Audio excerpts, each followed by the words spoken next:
So what is up sa inyo mga boss? So we are back at the part 2 of our build. So ngayon ay sisimulan na natin na i-build ulit ang ating bike. So tara, start na natin mag-build.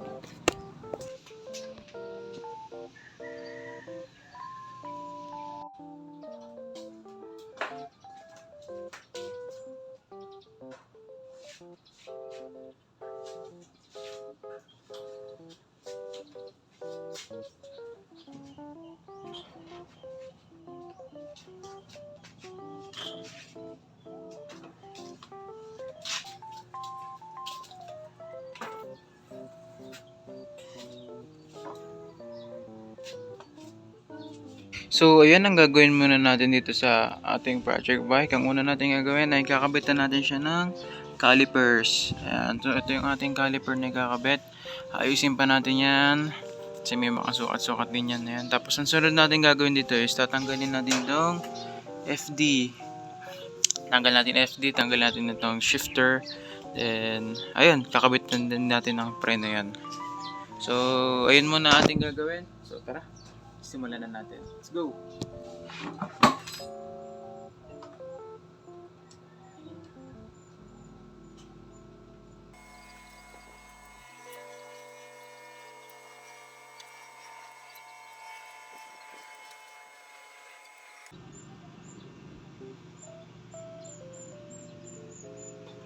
So yun, nakabitan na nga natin ng caliper. So next naman natin is tatanggalin na natin itong kanyang FD. Yan, kitang-kita nyo kung gaano kakalawang.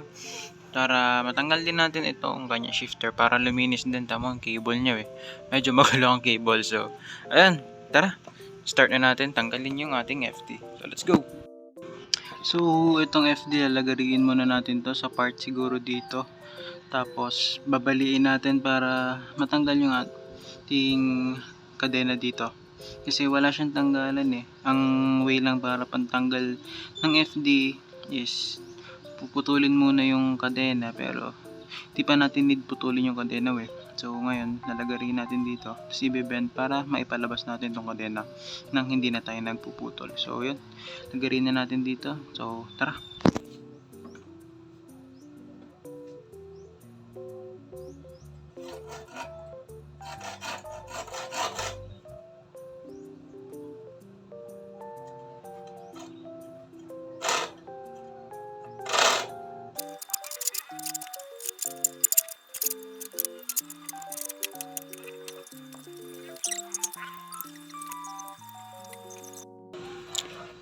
So yun, natanggal natin ang kanyang FD. Ayan, tanggal na. So may mga gasgas lang ata dyan. Pero tingnan natin kung malilinis natin mamaya, kung dumi lang yan. Pero ngayon ay tanggalin na natin tong kanyang mga cable. Susunod is tatanggalin na natin tong kanyang shifter. So tara, let's go!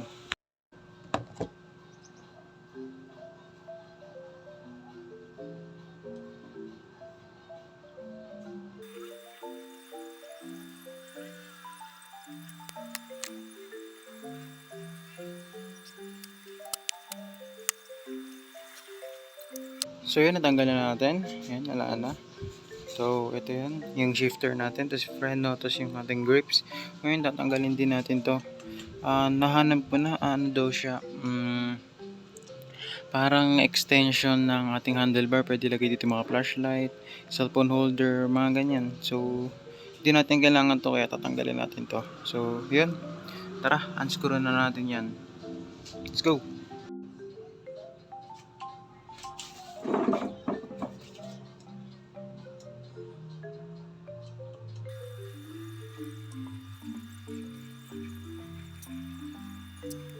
So yun, natanggal na nga natin. Natanggal na natin kanyang grips, kanyang preno. Natanggal na rin natin kanyang shifter. Natanggal din natin dito yung sa extension ng handlebar. Tsaka yung sa FD. Sa mga cable ng FD. So ayan, ito na yung mga extra parts natin. Pero ang gagamitin pa rin natin itong kanyang grips, tsaka itong preno. So ito extra parts natin. Ito bebenta, tapos ito tapon na. So yun. So ang next natin na gagawin is tatanggalin natin itong kanyang stem. Tapos ito, yung mga headset niya, kasi gagawin natin, magpuputol tayo ng kanyang fork tube. So hanggang puputulan na natin is hanggang dito. para bumaba yung ating fork hanggang dito, ay ang ating stem hanggang dito, at matanggal na tong mahaba na to sa taas. Ayan. So ayan, para may dagdag forma din, para all goods na, pogi din. So tara, let's go. Tanggalin na natin to.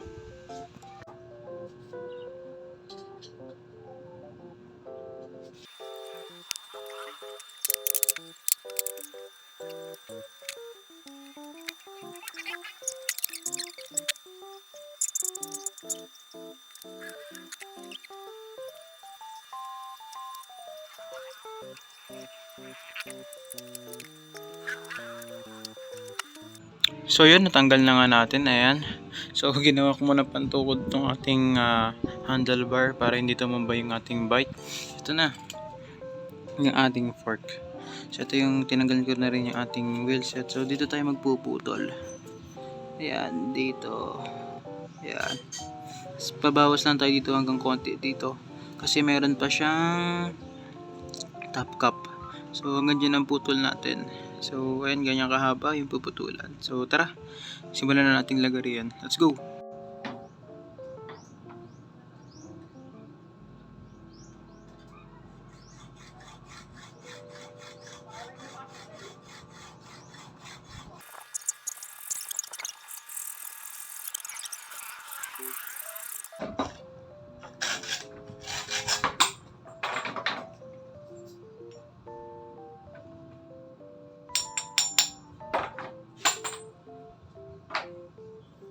Yun, tanggal na natin. So, yun, test fit na natin. Tara, let's go! Naningil ako eh pala, dinaan na kayo siya.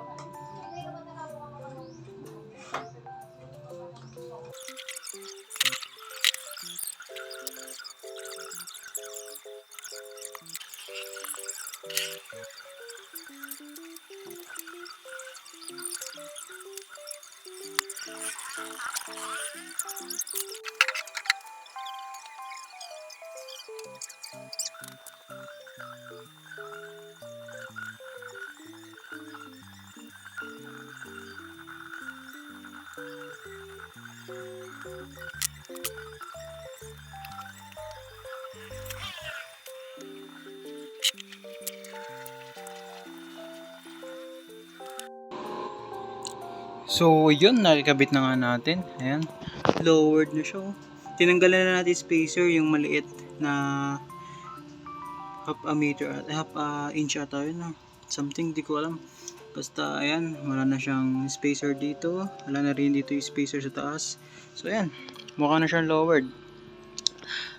Ako natatanda nyo sa part 1, ang nasabi ko is kung Corona type pa yung headset niya. Pero, laking gulat ko. Naka-Alega na seal bearing headset pala siya.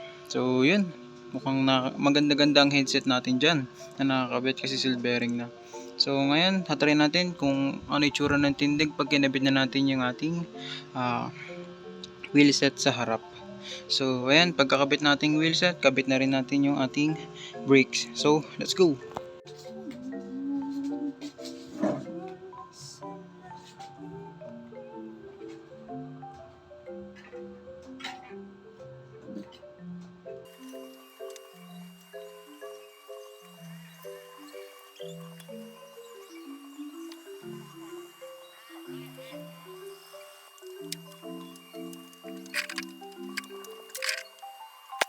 So ayun, kabit na nga natin at tingnan natin ang tindig.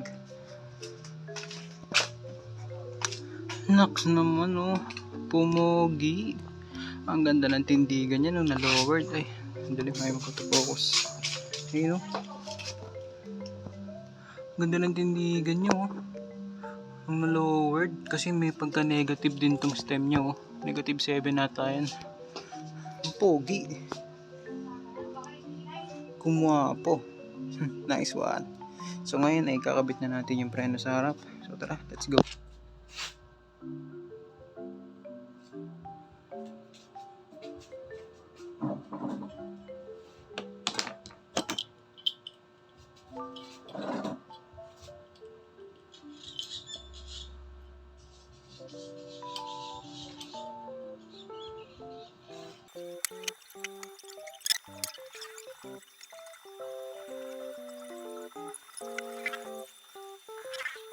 So ayun, naikabit na nga po pala natin yung ating brakes sa harap. Ayan, gumagana na siya mga boss. Ayan. Oh, 'di ba? Nice one. So, ayun, meron na lang tayong major problem dito sa likod. Yan, tinanggal natin yung ating wheel set sa likod and then makikita natin. Wait lang. Ayan. Hugutin natin to. Uy, ano yan? Bakit ganyan? Putol. Yan natin kabila. Oops, bakit nandun yung kabilang dulo? Tapos may itsura, kadiri. Meron naging hidden issue. Hindi man lang sinabi nung previous owner na may ganyan pala naputol yung ehe. Well, okay lang din naman kasi magpapalit tayo ng hub sa likod tsaka sa harap. Sa magpapalit din tayo ng ehe na bago. So, yun lang mga boss. See you on part 3. Bye-bye.